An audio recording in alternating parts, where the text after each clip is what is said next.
नमस्कार दोस्तों, कैसे आप सभी और कैसे चल रही है आप सभी के बोर्ड एग्जाम की तैयारी। तो उम्मीद है आप सभी काफ़ी बेहतर होंगे, स्वस्थ होंगे, मस्त होंगे और अपनी तैयारी में लगातार व्यस्त होंगे। तो आज हमारे पास है बायोलॉजी का, यानी कि जो 3 मार्च को आपको बायोलॉजी का आपका जो पेपर है उसके लिए मोस्ट इंपॉर्टेंट क्वेश्चनों का एक वायरल मॉडल पेपर। देखो, जो इस तरीके के मैं मॉडल पेपर आपको प्रोवाइड कराता हूँ और ये सारे के सारे देखो आंसर के साथ रहते हैं, यानी कि इनका क्वेश्चन भी मैं बताता हूँ और आंसर भी रहते हैं। तो वीडियो भले थोड़ा सा लॉन्ग हो जाता है, लेकिन भाई ये जो क्वेश्चन रहते हैं ना, ये बोर्ड एग्जाम में रिपीटेड रहते हैं। यानी पिछले जैसे कि 2022 का एग्जाम हो गया, 23 का हो गया, 24 का हो गया, इन पेपरों में ये सारे क्वेश्चन जो है आपके पूछे जा चुके हैं। तो इसलिए रिपीटेड क्वेश्चन के ये सारे मॉडल पेपर आपको सॉल्व कर लेना है और लगातार इसकी सीरीज मैं चला रहा हूं।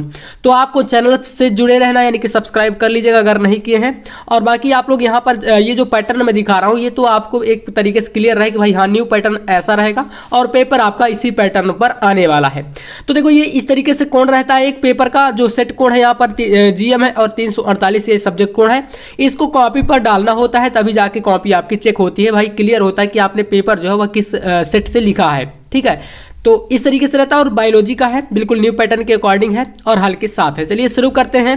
3 घंटे 15 मिनट आपका टाइम रहेगा। ठीक है, जो कि 15 मिनट आपको पता है कि नोट में स्पष्ट बताया गया कि 15 मिनट प्रारंभ के परीक्षार्थियों को प्रश्न पत्र यानी कि पेपर को पढ़ने के लिए निर्धारित है। पूर्णांक रहेगा भाई 70 का, है ना। 70 नंबर में आपको लाना है इस बार कितना, 65 प्लस।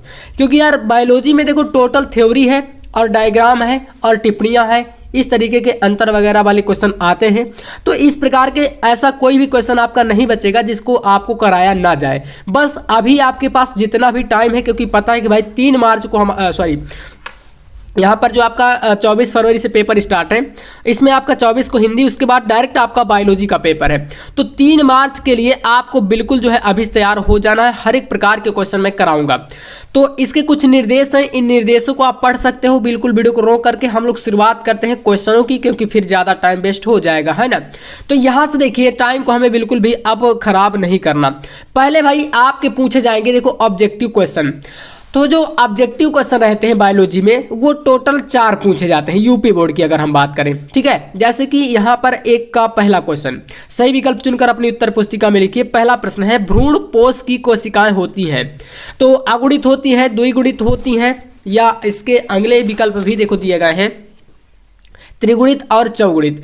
तो हल के साथ है, इसलिए मैंने यहाँ पर टिक कर दिया आपके सामने, यहाँ पर टिक करके रखा है त्रिगुणित होती हैं। ठीक है, तो क्वेश्चन भी याद कर सकते हो। जो भ्रूण पोष होता है, भ्रूण पोष की जो कोशिकाएं होती हैं वह कैसी होती हैं, तो त्रिगुणित होती हैं, यानी कि 3n टाइप की होती हैं। ठीक है, ये आपका त्रिगुणित है।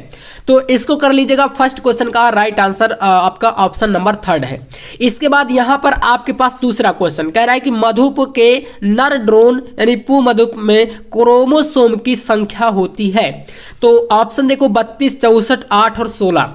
तो यहाँ पर आपको लगाना है कौन से विकल्प में, चौथे नंबर पर। देख सकते हो यहाँ पर आपका 16।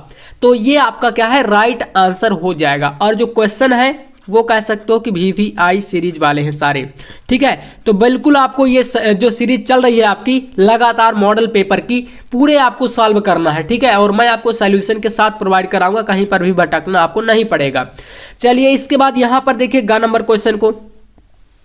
इसमें कह रहा है विषाणु का आनुवांशिक पदार्थ है तो DNA और RNA, अथवा भी लगा है बीच में, है ना, कोई एक, या कह रहा है केवल RNA या केवल DNA या इनमें से कोई नहीं। तो देखिए यहाँ पर आपके पास जो आपका दिया है DNA अथवा RNA, है ना।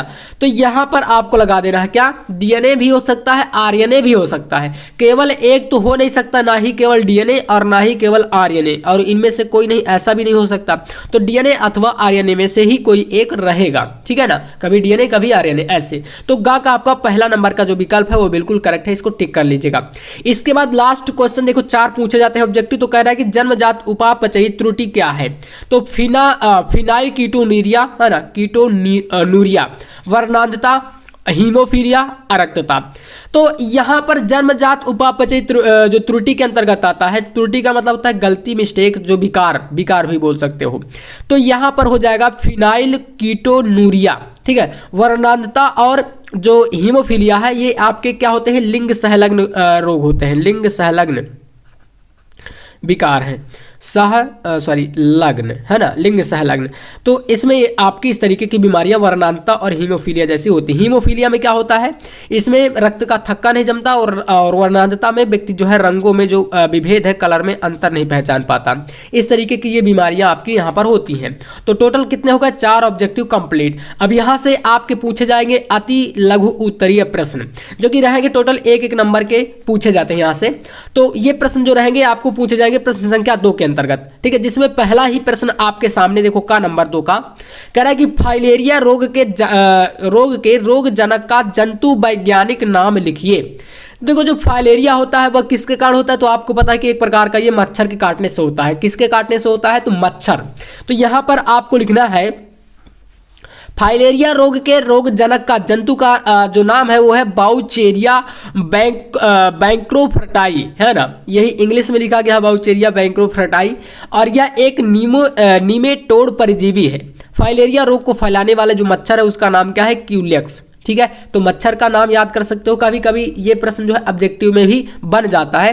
तो देखो आपको टेंशन नहीं लेना भाई, बायोलॉजी का मैं हर एक वो क्वेश्चन, बायोलॉजी हो चाहे और भी कोई सब्जेक्ट है, हिंदी, इंग्लिश, फिजिक्स, केमिस्ट्री, बिल्कुल आपको टेंशन नहीं लेना। हर प्रकार से मैं बताता हूं, बस आपको जो बातें बताई जाती हैं उनको ध्यान से समझना है, ठीक है। तो जैसे कि ये क्वेश्चन ऑब्जेक्टिव में भी कई बार बना है, पूछ लेगा फाइलेरिया रोगजनक के जंतु का नाम बताओ या यह किस मच्छर के काटने से होता है, तो यहाँ पर क्यूलेक्स हो गया और ऑप्शन में दे देगा एनोफिलीज, कोई भी मच्छर का नाम।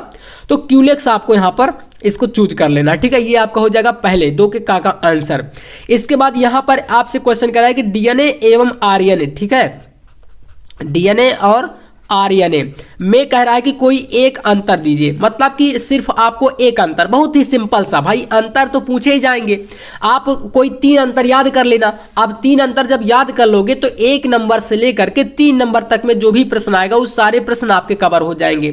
तो डीएनए और आरएनए में एक सिंपल सा आंसर आप बता सकते हो। जो डीएनए होता है इसमें कौन सी शर्करा पाई जाती है, डीऑक्सीराइबोज शर्करा, है ना। और जो आरएनए है इसमें कौन सी शर्करा पाई जाती है, तो राइबोज शर्करा। बस इतना एक अंतर काफी है, एक ही बताना था इस क्वेश्चन में। तो इस प्रश्न का जो आंसर है वो आप इस तरीके से देखो यहां पर दे सकते हो, लिख देना है कि जो डीएनए होता है, डीएनए में डीऑक्सीराइबोज शर्करा होती है, ठीक है। और जो आरएनए होता है, ठीक है भैया, कौन सा, आरएनए, इसमें भाई शर्करा कौन सी होती है, तो राइबोज शर्करा होती है, राइबोज शर्करा, ठीक है। इतना एक ही अंतर काफी है आपके नंबर दिलाने के लिए। इसके बाद आते हैं अगले प्रश्न पर। देखिए 11 नंबर क्वेश्चन है, किन्हीं 2 जैव विविधता तप्त स्थल के नाम लिखिए। कोई 2 बताने हैं, ठीक है। तो सिंपल सा देखो मैं आंसर आपके सामने स्पष्ट कर रहा हूं, आपको 2 बताने। एक आपका ये हो जाएगा पूर्वी हिमालय, दूसरा हो जाएगा पश्चिमी घाट, ठीक है। ये आपके क्या है, जैव विविधता तप्त स्थल है ना। तो एक है पूर्वी हिमालय और एक क्या है, पश्चिमी घाट। इस तरीके से आपको ग नंबर का आंसर दे देना है। इसके बाद अगला प्रश्न कह रहा है कि मानव वृषण में सर्टोली कोशिकाएं क्या कार्य करती हैं, या क्वेश्चन आपसे मतलब मेन चीज हमें क्वेश्चन पर फोकस करना है, बाकी पूछ ले क्या कार्य करती हैं, उनका कार्य क्या है, कैसे कार्य करती हैं, तो आपको फिर प्रश्न को समझना पड़ेगा। तो मानव वृषण में आपको पता है कि भाई सर्टोली कोशिकाएं पाई जाती है ना। इनका कार्य क्या है, तो फिर इसको थोड़ा सा आप समझ लीजिए। 2 कार्य मैं बता देता हूं और फिर जो भी आपको बेस्ट लगे उसको आप अच्छे तरीके से, मतलब बेस्ट का मतलब ये होता है कि आपको कौन सा भाई अच्छे तरीके से तैयार हो रहा है ना। क्योंकि भाई आंसर तो बताने को मैं बहुत सारे बता दूंगा, लेकिन याद करने वाली मेन दिक्कत आ जाती है ना, कि आप उसको याद कर पाओ।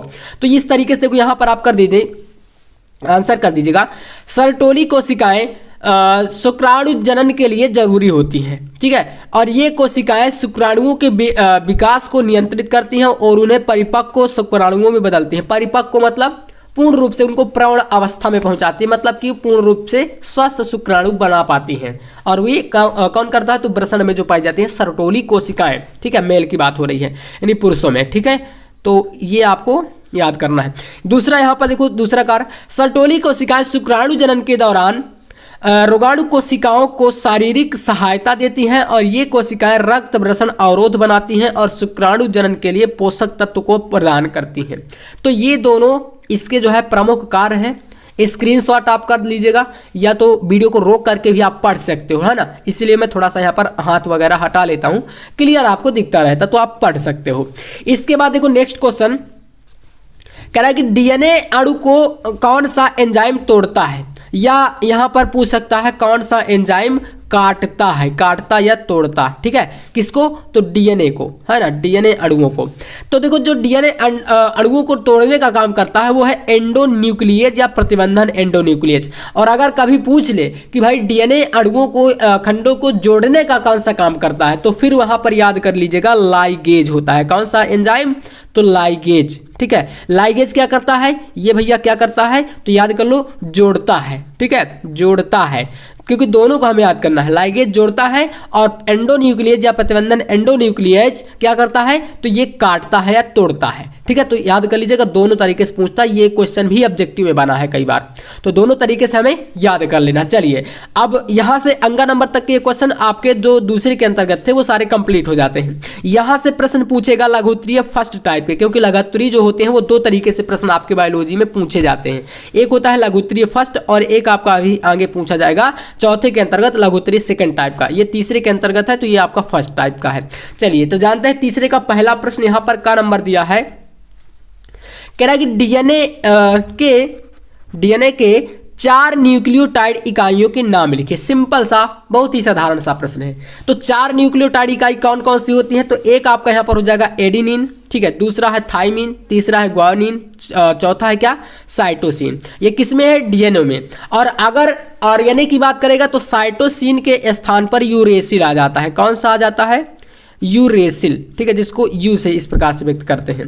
तो ये आपकी 4 प्रमुख इकाइयां हैं, एडिनिन, थाइमिन, ग्वानिन और क्या है, साइटोसिन, ठीक है। तो याद कर लीजिएगा, काफी ज्यादा इंपॉर्टेंट ये क्वेश्चन आपका रहने वाला है। और डीएनए की देखो एक संरचना भी होती है, तो संरचना भी बनाना आप लोग सीख लीजिएगा। इस तरीके के द्विकेंद्रित संरचना जो होती है डीएनए की, है ना, ऐसे, तो उसको भी बनाना आप लोग थोड़ा सा प्रयास कर लेना, क्योंकि वो डायग्राम काफी ज्यादा क्या है, महत्वपूर्ण है। तो ये हो जाएगा आपका 3 के का। अगला क्वेश्चन यहाँ पर खाद्य श्रृंखला का सचित्र वर्णन करिए। खाद्य श्रृंखला का यहाँ पर क्या करना है, डायग्राम बनाना है, ठीक है। डायग्राम बना करके चित्र के साथ आपको इसका थोड़ा सा विवरण देना है। तो देखो इस तरीके से तो आप डायग्राम पहले बना सकते हो, है ना। मैं ये नहीं कह रहा हूँ कि भाई आप ऐसा ही बना पाओगे, क्योंकि ये तो कंप्यूटराइज है ना, प्रिंट करके बताया गया है, लेकिन बनाना कुछ ऐसे ही है। अब इसका मतलब क्या है, खाद्य श्रृंखला में देखो, जैसे कि आपको पता है कि भाई सांप जो होता है, ये सांप इस प्रकार से एक ये संरचना दिखाई गई है। सांप क्या करता है, सांप जो है मेढक को खाता है, ठीक है। एक दूसरे पर कैसे डिपेंड है ये बताया गया है, ठीक है। और जो मेढक होता है ना, इसको भाई साहब ये क्या खाता है, तो ये आपके अनेक प्रकार के जो जानते हो भाई छोटे छोटे जीव हो गए, है ना, जो पृथ्वी में पाए जाते हैं, उनको खाता है। और अगर हम बात करें तो सांप को कौन खाता है, तो देखो यहाँ पर आपके सामने बाज दिख रहा है ना। तो एक दूसरे पर ये ऐसे क्या है, डिपेंड है, एक सर्किल बनाते हैं।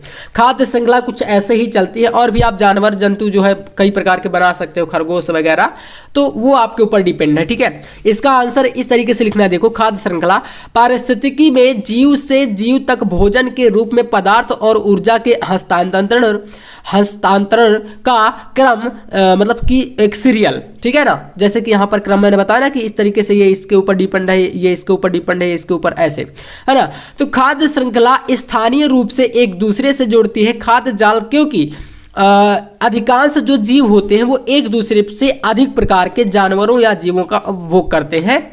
और इस तरीके से आप इसको बोल सकते हो कि ये एक प्रकार का खाद्य श्रृंखला बनाती है, ठीक है। इसको बनाना सीख लेना। मेन इस क्वेश्चन में क्या है, डायग्राम था, चित्र, ठीक है। नेक्स्ट क्वेश्चन यहां पर गा नंबर देखो कह रहा है कि आणविक जीव विज्ञान के मूल सिद्धांत से आप क्या समझते हैं। तो इसका आंसर यहां से देखिए, आणविक जीव विज्ञान का केंद्रीय सिद्धांत बताता है कि आनुवांशिक जानकारी डीएनए से आरएनए और फिर प्रोटीन तक कैसे प्रवाहित होती है। यह सिद्धांत आधुनिक जीव विज्ञान की नींव है और चिकित्सा, जैव प्रौद्योगिकी और अन्य वैज्ञानिक विषयों में खोजों को क्या करता है, जन्म देता है, ठीक है ना। आणविक जीव विज्ञान ये बताता है, जो कि आपने अभी जस्ट देखा कि भाई ये क्या करता है, कुल मिलाकर आपका आनुवांशिक जानकारी देता है, किसको, डीएनए से आरएनए और फिर प्रोटीन तक कैसे प्रवाहित होती है जानकारी, ये आपका आणविक जीव विज्ञान बताता है। इसमें कुछ सिद्धांत यहां पर देखो इसके बताए गए हैं, थोड़ा सा लॉन्ग यहां पर आप इसको लिख सकते हो। आणविक जीव विज्ञान के केंद्रीय सिद्धांत, फर्स्ट यहां पर है, डीएनए में प्रोटीन बनाने के लिए सभी जरूरी जानकारी होती है, ठीक है। तो ये एक पहला पॉइंट है। दूसरा यहां पर है, आरएनए डीएनए से मिली जानकारी को राइबोसोम तक पहुंचाता है, ठीक है। जो आपका आरएनए होता है, ठीक है, क्या करता है, डीएनए से जो जानकारी इसको ट्रांसफर होती है, ठीक है ना, किससे? डीएनए से। डीएनए से जो जानकारी इसको मिलती है आरएनए को, आरएनए से जो भी जानकारी इसको मिलती है वो क्या करता है भाई? राइबोसोम तक क्या करता है? ट्रांसफर करता है। नेक्स्ट पॉइंट यहां पर देखो, डीएनए प्रतिकृति, प्रतिलेखन और अनुवाद आनुवांशिक जानकारी को आगे बढ़ाने और कोशिकाओं को चालू रखने वाले अणुओं को बनाने में अहम भूमिका निभाते हैं। तो इस तरीके से आप लोग आणविक जीव विज्ञान के कुछ सिद्धांत को भी याद कर सकते हो, जो कि यहाँ पर 3 हमने टोटल पॉइंट 1, 2 और ये 3 पॉइंट हमने बता दिए। ठीक है, इस तरीके से आप कर सकते हो यहाँ से। चलिए अगला क्वेश्चन यहाँ पर हमारे पास आता है, क्वेश्चन नंबर घ। और देखो इसमें क्या कह रहा है क्वेश्चन घ कह रहा है कि मच्छरों से होने वाले किसी एक रोग का नाम लिखिए और तथा उसके रोकथाम के उपाय का भी वर्णन करिए। तो बहुत ही प्यारा सा क्वेश्चन है वैसे ये। मच्छर से कौन सी बीमारी होती है? तो भाई आपको बताएं कि फाइलेरिया, मलेरिया जो भी प्रकार की बीमारियां हैं सब क्या होती है? मच्छरों से ही फैलती हैं। तो इसका देखो आंसर यहाँ से, मच्छरों से होने वाली एक बीमारी का नाम क्या है भाई? मलेरिया, है ना। और यह एक गंभीर और कभी कभी जानलेवा बीमारी भी बन जाती है। ठीक है, आपने देखा होगा भाई, बोलते हैं कि डेंगू हो गया, वो भी एक प्रकार से क्या है? मच्छरों से ही होता है। तो अनेक प्रकार के, जैसे क्यूलेक्स हो गया, एनोफिलीज हो गया, तो कई प्रकार के मच्छर हैं और उनकी जो है बीमारियां भी अलग अलग प्रकार से उनके होती है। ठीक है, मलेरिया से बचने के लिए आप यहां पर देखो क्या करता है? रोकथाम के उपाय बताइए कह रहा था। तो मलेरिया से बचने के लिए मच्छरों के प्रजनन स्थलों को खत्म करना चाहिए। मतलब कि जहां पर मच्छर क्या होते हैं? बढ़ते हैं या पैदा होते हैं, उन स्थानों को हमें कुल मिलाकर क्या करना है? खत्म करना चाहिए। जैसे कि नालियां हो गई, गंदी गंदी जगह है जहां पर, है ना, तो कई ऐसी जगहों पर ज्यादातर मच्छर क्या होते हैं? पनपते हैं। तो वहां पर हमें क्या करना चाहिए? उनको नष्ट करना चाहिए, मतलब साफ सफाई रखना चाहिए। ठीक है, इसके लिए ये उपाय जो है अपनाए जा सकते हैं। जैसे फर्स्ट यहां पर है, खड़े पानी की जगहों को ढक रखें या सुखा दें। मतलब खड़े पानी, जहां पर पानी रुकता है। ठीक है, जैसे कई जगह आपने देखा होगा कि भाई नालियां जा रही हैं, कहीं पर आप देखेंगे भाई कोई गड्ढा है ना, तो वहां पर पानी रुकता है। और जब वहां पर गंदगी होगी तो फिर ऐसे जो मच्छर वगैरह जो सूक्ष्म जीव हैं वो जन्म लेते हैं और फिर हमें जो है बीमारी की तरफ ले जाते हैं। इसके बाद दूसरा है, पानी की सतह पर तेल डाल दें और जिससे मच्छरों के लार्वा सांस ना ले पाए। ठीक है ना, तो ये भी एक जो है एक प्रकार का क्या है? उपाय है। तो इस तरीके से इस क्वेश्चन का आंसर आप कर सकते हो। अब यहां से देखो जो आपका लघुत्तरीय फर्स्ट टाइप का क्वेश्चन था घ नंबर तक में, वो समाप्त है। अब मैंने बताया था कि लघुत्तरीय 2 प्रकार के होते हैं। अब आपका यहां से है सेकंड टाइप का, और जो कि क्वेश्चन 4 के अंतर्गत पूछा जाएगा। तो चलिए 4 का क नंबर क्वेश्चन देखो, लघुत्तरीय सेकंड टाइप के क्वेश्चन में, और ये प्रश्न आपके 3 नंबर से 2 से 3 नंबर में पूछे जाते हैं। तो कह रहे हैं कि परागण में जंतुओं की भूमिका का वर्णन कीजिए। देखो परागण वैसे आपने पौधों में सुना होगा, पौधों में होता है ना भाई, एक पुष्प के वर्तिकाग्र से दूसरे पुष्प तक के वर्तिकाग्र तक पराग कणों का पहुंचना परागण कहलाता है, जो कि आपका पर परागण के अंतर्गत आता है। और अगर स्वपरागण है तो किसी एक ही पौधे में यह सारी प्रक्रिया होती है, और अगर पर परागण है तो फिर 2 पौधों की जरूरत होती है। इस तरीके से आपने परागण के बारे में पढ़ा है या सुना है। लेकिन यहां पर कह रहा है कि जंतुओं की भूमिका बताइए, तो थोड़ा सा ये क्वेश्चन क्या है? हटके है। चलिए तो इसको भी जानते हैं भाई, जंतुओं की क्या भूमिका है। तो यहां से आंसर पे आते हैं। देखिए कह रहा है कि परागण करने वाले जानवर एक पौधे से दूसरे पौधे तक, ठीक है, परागण करने वाले कौन? जानवर, जंतु की बात हो रही ना। जानवर एक पौधे से दूसरे पौधे तक अपने शरीर पर पराग ले जाते हैं, जो कि एक महत्वपूर्ण संपर्क है, जो अधिकांश फूलों वाले पौधों की प्रजनन प्रणाली के लिए महत्वपूर्ण आनुवंशिक सामग्री के स्थानांतरण की अनुमति देता है। ठीक है ना, मतलब आदेश देता है। जब एक बंद फूल के भीतर स्वपरागण होता है, पराग कण अक्सर एक ही प्रजाति के भीतर होता है। मतलब आप यहां पर किसका एग्जाम्पल ले सकते हैं?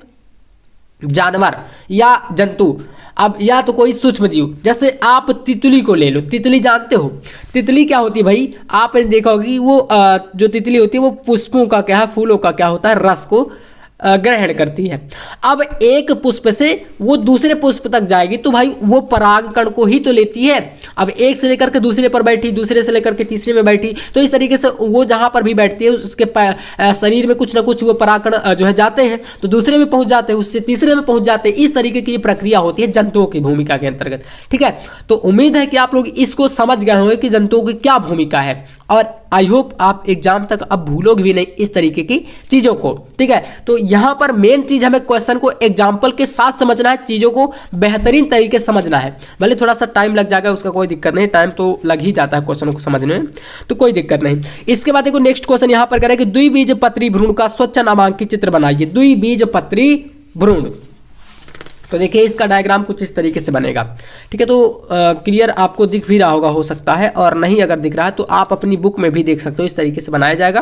प्रांकुर, बीजचोल, टेलम या इसके कुछ जो मूलांकुर वगैरह इसके जो पार्ट है कुल मिलाकर बीज के, आप उसको बनाना सीख लीजिएगा, ठीक है। इस तरीके से आपका ये क्वेश्चन है और क्वेश्चन का ये डायग्राम है। बाकी आप लोग बुक में भी सर्च करके इसको एक बार देख लेना, ठीक है, बनाना सीख लेना। काफ़ी ज़्यादा क्या है ये आपका इंपॉर्टेंट क्वेश्चन रहने वाला है इस बार।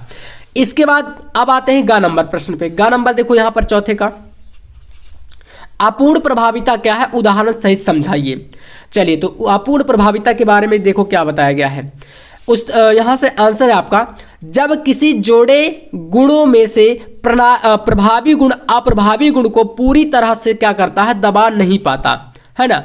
जब किसी जोड़े गुणों में से और तीसरे गुण की अभिव्यक्ति होती है तो इसे अपूर्ण प्रभाविता कहते हैं, ठीक है ना, यानी इनकम्प्लीट डोमिनेंस, ठीक है। तो इसे अर्ध प्रभुत्व या आंशिक प्रभुत्व भी कहा जाता है। और अपूर्ण प्रभाविता की जो खोज है वह किसने अगर की थी तो पूछे तो फिर आप याद कर लीजिएगा, कार्ल कोरेंस, ठीक है। और कब की थी तो 1903 ईस्वी में। यानी कि ये देखो मैं इसलिए डाल दिया हूँ हाईलाइट करके क्योंकि ये ऑब्जेक्टिव में ये भी बन जाता है। तो जैसे क्वेश्चन बने उसके अनुसार आपको तैयारी करनी है, ठीक है। तो थ्योरी के बीच से ही आपके बहुविकल्पीय प्रश्न जो होते हैं वो बनते हैं। तो इस तरीके से अपूर्ण प्रभाविता के बारे में हो गया। अब कह रहा था कि कुछ उदाहरण दीजिए, उदाहरण के साथ समझाइए। तो उदाहरण के लिए आप यहाँ पर इन पॉइंटों को याद कर सकते हो। जैसे पहला है, जब मिराबिलिस जरापा के लाल और सफ़ेद फूल वाले पौधों में संकरण कराया जाता है तो पहली पीढ़ी जो होती है, यानी जिसे आप प्रथम पीढ़ी या बोल सकते हो F1 पीढ़ी, ठीक है ना, पहली पीढ़ी, लाल फूल के गुण पूरी तरह से प्रभावी न होने के कारण गुलाबी फूल वाले पौधे बनते हैं। मतलब आपने क्या किया भैया, लाल को सफ़ेद के साथ क्या कराया, संकरण कराया। तो लाल पूरी तरह से प्रभावी नहीं हो सका और जो हमें रिजल्ट प्राप्त हुआ वो कैसे फूल मिले, तो गुलाबी रंग के फूल मिले। इसलिए इसको बोलेंगे अपूर्ण प्रभाविता, मतलब पूरी तरीके से प्रभाव अपना नहीं डाल पाए, है ना। तो ये हो जाता है उदाहरण। इसी तरीके से आप यहाँ पर दूसरा देख लो, जब गुलाबांस, ये भी एक फूल की प्रजाति होती है, काफ़ी सारे बच्चे इसको जानते होंगे, गाँव में अक्सर लगे रहते हैं घरों में, है ना। तो गुलाबांस के लाल पुष्प वाले और सफ़ेद पुष्प वाले पौधों का संकरण कराया जाता है। तो जो पहली पीढ़ी F1 पीढ़ी होती है इसमें भी गुलाबी वाले पौधे ही बनते हैं। इस तरीके से आपको याद रखना है कि ये होता है अपूर्ण प्रभाविता। अब देखो इसके बाद यहाँ पर, और अपूर्ण प्रभाविता की खोज वगैरह किसने करी थी हमने आपको बता ही दिया जस्ट।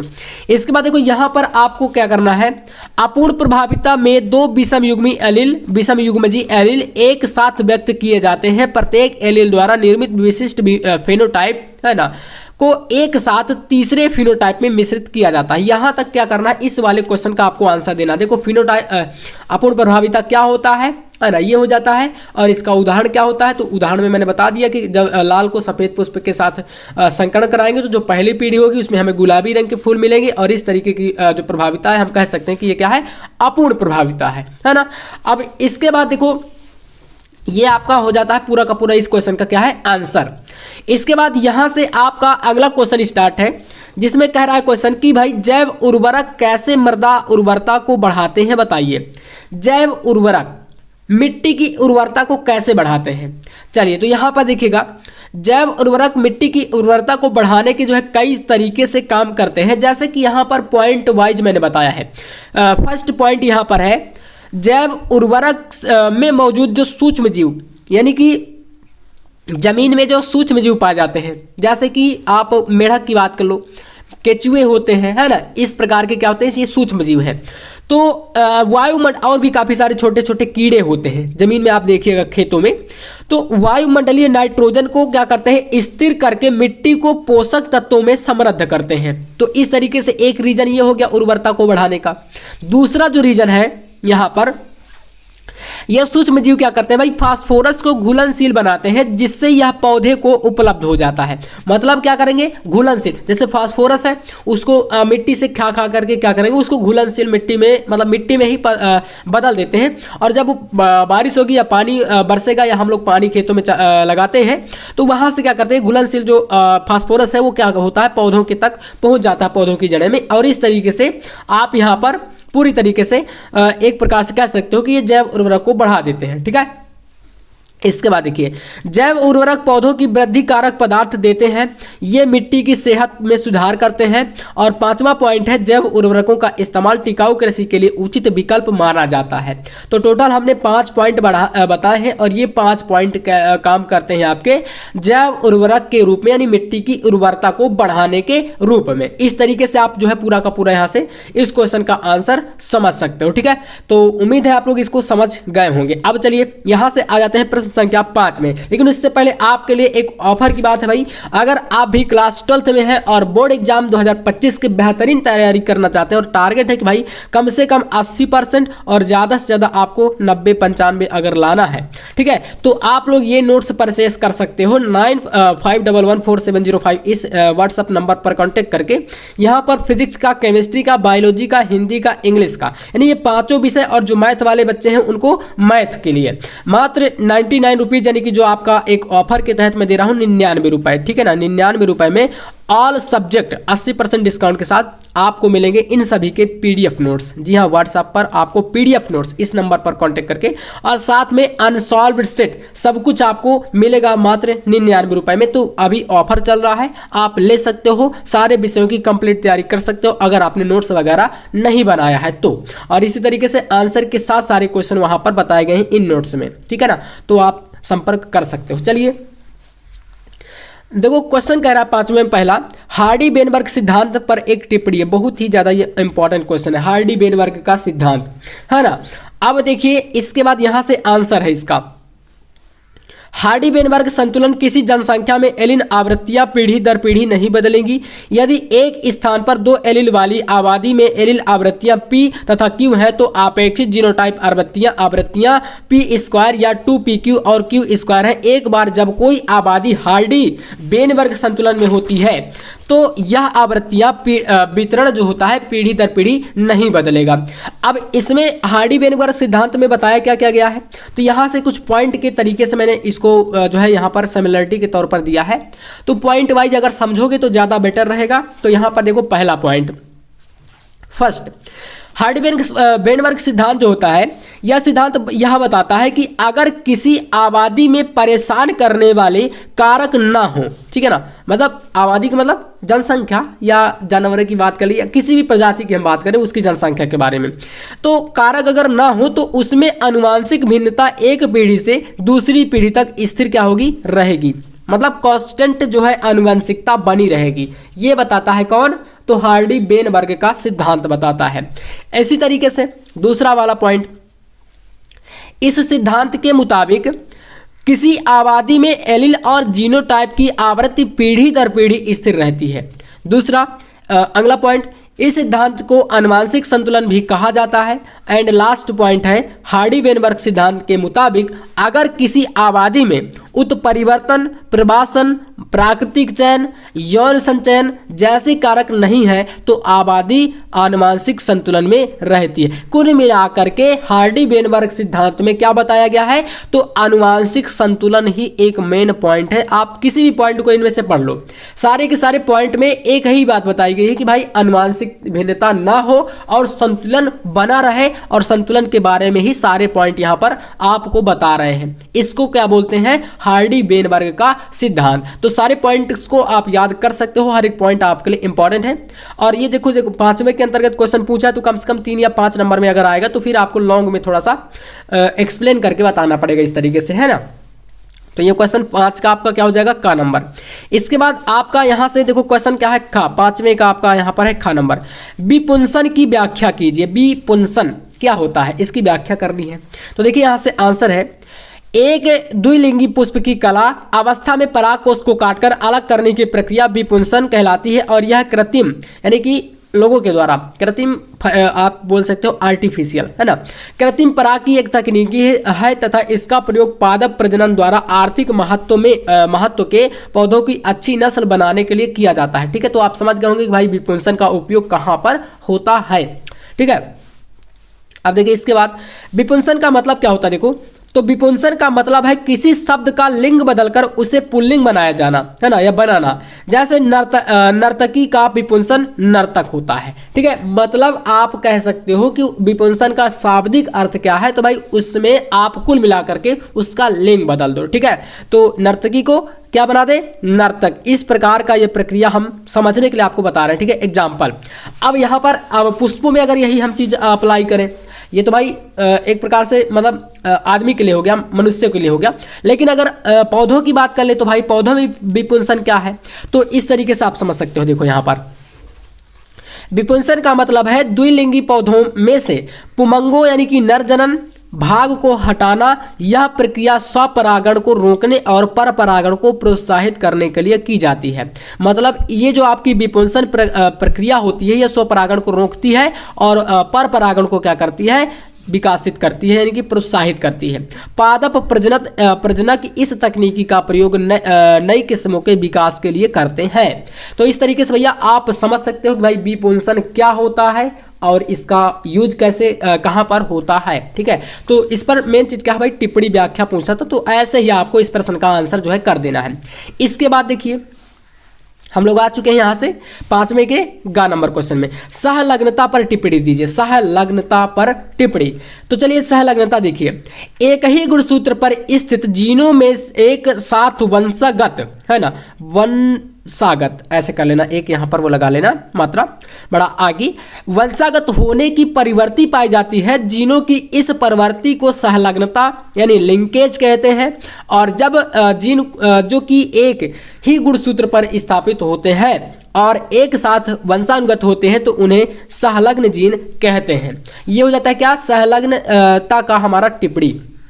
ठीक है, इसके बाद देखो, एक गुणसूत्र में जीन की दूरी के आधार पर 2 प्रकार की सहलग्नता होती है।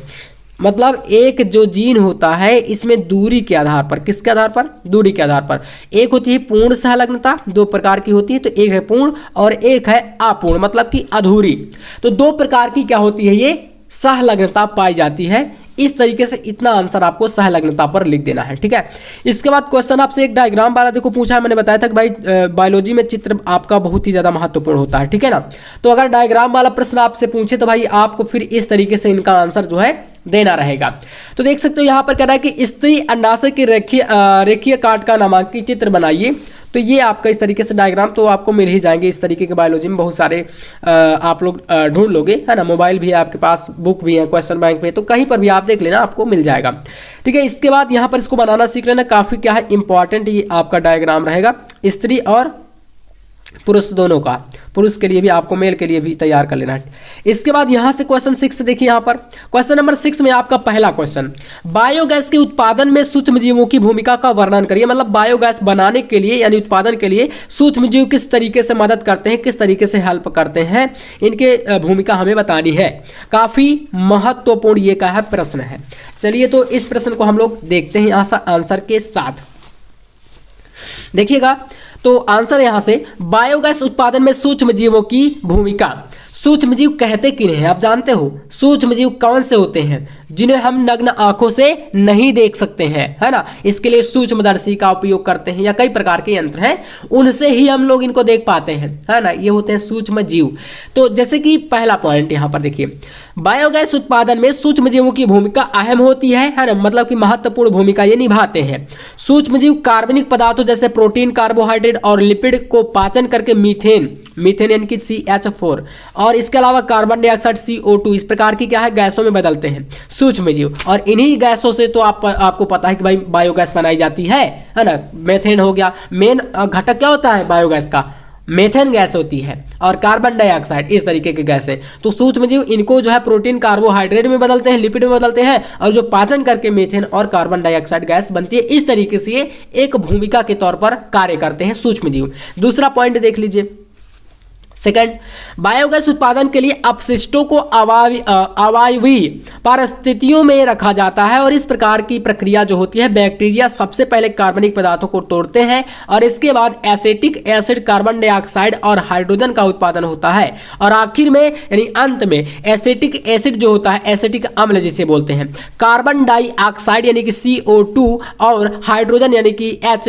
और H2 और जो मीथेन यानी कि CH4 बदलने का काम क्रिया होती है। ठीक है ना। इसके बाद देखिए नेक्स्ट यहाँ पर अगला पॉइंट, बायोगैस में मुख्य रूप से मीथेन गैस होती है, मैंने आपको बताया अभी था। ठीक है ना, ये गैस होती है और बायोगैस का इस्तेमाल खाना पकाने, पानी और गर्म जगह को गर्म करने, बिजली बनाने, इस तरीके का यूज में होता है। लाइट वगैरह में आप जानते हो ना, बायोगैस से बल्ब भी जल जाते हैं, इस तरीके की गैसें होती हैं। तो इस तरीके से होता है। और लास्ट पॉइंट एक याद कर लेना है आपको, बायोगैस उत्पादन के लिए गाय का गोबर है ना पानी के घोल में इस्तेमाल किया जाता है। अब तो नहीं बनाते, लेकिन भाई आज से मैं बात करूं अगर लगभग कितने वर्ष पहले की, 15 साल पहले की। ठीक है ना, जैसे कि आपका चल रहा है अभी 2025 आ गया। ठीक है, इससे 15 साल पहले की अगर 2011 की हम बात कर लें या 10 की बात कर लें या इससे पहले का, यानी सन 2000 से बाद का लगभग 10 तक का टाइम बात करें, तो तब ये सारी चीज़ें लोग करते थे गाँवों में, है ना। क्योंकि तब ऐसा तो ये सब कुछ नहीं था ना कि बिजली तुरंत भाई आ जाए, आप हर जगह विद्युत है ना, सभी के घरों में बिजली रहती है, लेकिन पहले ये सब पॉसिबल नहीं था, शहरों में ही।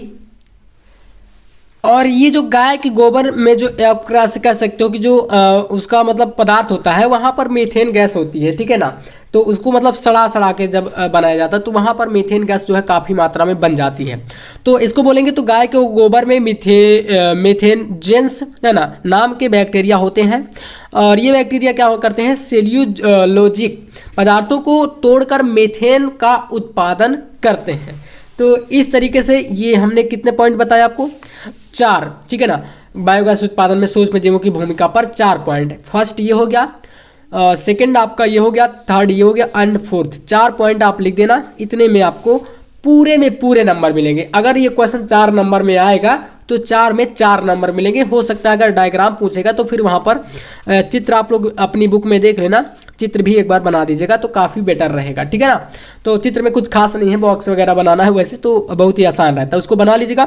इसके बाद नेक्स्ट क्वेश्चन कह रहा है कि डीएनए फिंगरप्रिंटिंग की व्याख्या करते हुए इसके प्रयोग भी बताइए। मतलब डीएनए फिंगरप्रिंटिंग, डीएनए अंगुली छापी जिसे हिंदी में बोलते हैं, इसका यूज आखिरकार कहाँ पर होता है।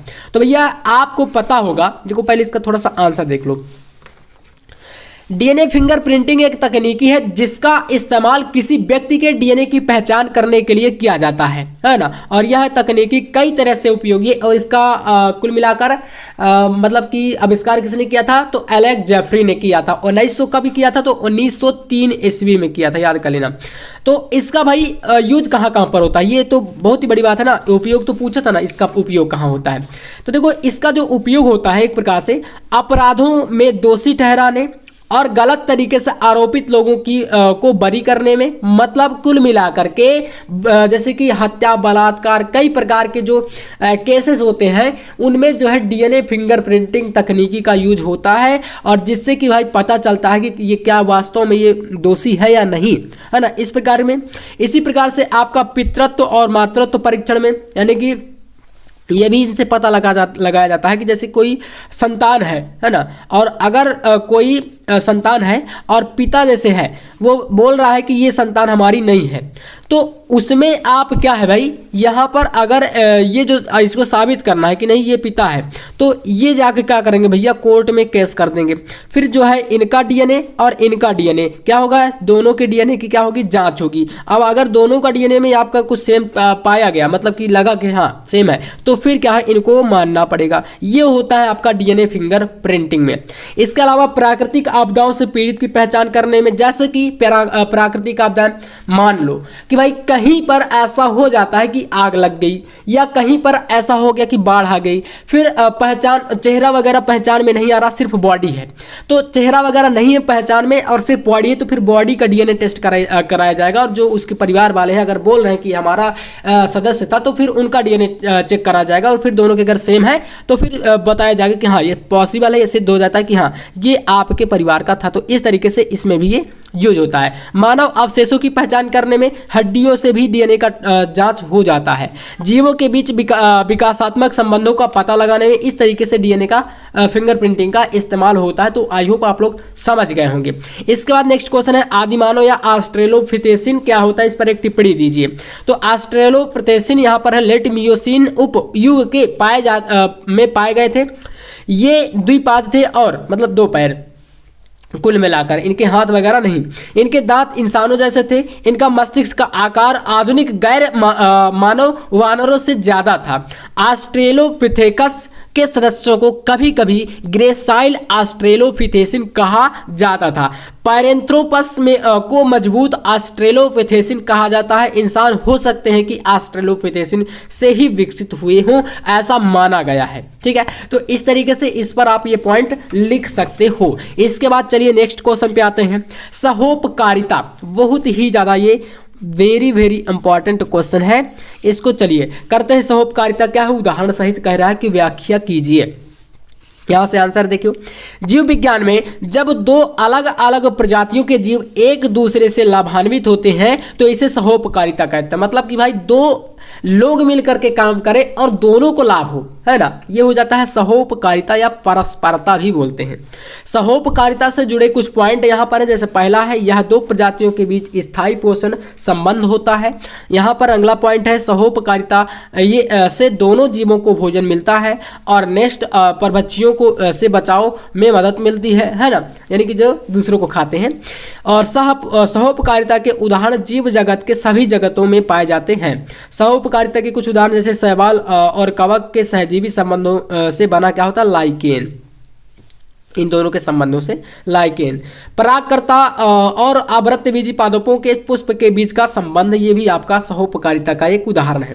इसके बाद यहाँ से भैया आपके पूछे जाएंगे लॉन्ग के, यानी कि पूरे 5 नंबर वाले क्वेश्चन। तो 3 क्वेश्चन पूछे जाते हैं, 3, ठीक है ना। तो लॉन्ग वाले क्वेश्चन को मैं आपको बता देता हूँ कौन कौन से यहाँ पर इस मॉडल पेपर में आज के रखे गए हैं। बाकी पूरे 7 सेट आपको मैं कराऊंगा जो कि पूरे इसी तरीके से रहेंगे। और अगर आप 7 सेट को सॉल्व कर लेते हो ना, तो जो फेल होने वाले बच्चे बोल रहे हैं कि भाई फेल ना हो जाए, आप बिल्कुल नहीं होंगे, आराम से पास हो जाओगे। और बाकी जो इंपॉर्टेंट क्वेश्चन का सीरीज 1 शॉट है वो तो मैं लगातार आपको चैनल पर प्रोवाइड कर ही रहा हूं। चलिए क्वेश्चन 7 यहां पर आपका 6 क्वेश्चन हो गए। 7वां प्रश्न आपका विस्तृत उत्तरी में पहला कह रहा है कि रासायनिक, यहां पर कर लीजिएगा रासायनिक उर्वरकों और कीटनाशकों के उपयोग को कम करने में सूक्ष्म जीवों के उपयोग पर विवरण दीजिए। ये आपका एक विस्तृत क्वेश्चन है। अथवा में इसी के जो लॉन्ग वाले प्रश्न रहेंगे उन सभी में आपको देखने को मिलेगा क्या, अथवा। यानी कि अथवा आप सभी जानते हो अच्छे तरीके से कि भाई अगर आपसे ये नहीं बना तो आप दूसरे वाले कर सकते हो। जैसे कि यहां पर दिया है आपके सामने, मानव कल्याण में जैव प्रौद्योगिकी के योगदान पर संक्षेप में व्याख्या करिए। इसी के बाद 8वां क्वेश्चन, मानव जीनोम की प्रमुख विशेषताओं का वर्णन करिए। अथवा में इसी के प्रश्न है विभिन्न सहायक जनन प्रौद्योगिकियों का वर्णन कीजिए। और लास्ट क्वेश्चन है मेंडलीय विकार का विस्तार कीजिए। मेंडलीय विकार आपका बहुत ही ज्यादा इंपॉर्टेंट ये प्रश्न है। और लास्ट अथवा में है पारितंत्र की परिभाषा दीजिए, इसके जैविक और अजैविक घटकों का चित्र बनाइए। ठीक है, मतलब यहां पर आपको क्या करना भाई, इसमें डायग्राम बनाना है। तो आप इसका चित्र भी बना सकते हो, है ना, इस तरीके से हो जाएगा। और बाकी आपको नोट्स चाहिए तो एक बार फिर से कह रहा हूं कि आप इस नंबर पर कांटेक्ट कर लीजिएगा। ऑल सब्जेक्ट चाहे जितने भी physics, chemistry, biology, Hindi, English, math वाले हैं तो मैथ वालों के लिए सभी के लिए बेहतर ऑफर है। 99 रुपए आपको सिर्फ यहां पर देने हैं और पूरी तैयारी आपके बोर्ड एग्जाम के हर प्रकार के इंपॉर्टेंट क्वेश्चन हैंड रिटन मिलेंगे और साथ में आपको अनसॉल्व सेट भी मिलेंगे। ठीक है ना, ऑल सब्जेक्ट के साथ सेट। तो इस तरीके से आप तैयारी कर सकते हो और पूरा का पूरा आप लोग बेहतरीन तरीके से अपना बोर्ड एग्जाम में नंबर ला सकते हो। मिलते हैं भाई साहब नेक्स्ट वीडियो में नेक्स्ट टॉपिक के साथ, तब तक के लिए जय हिंद, वंदे मातरम।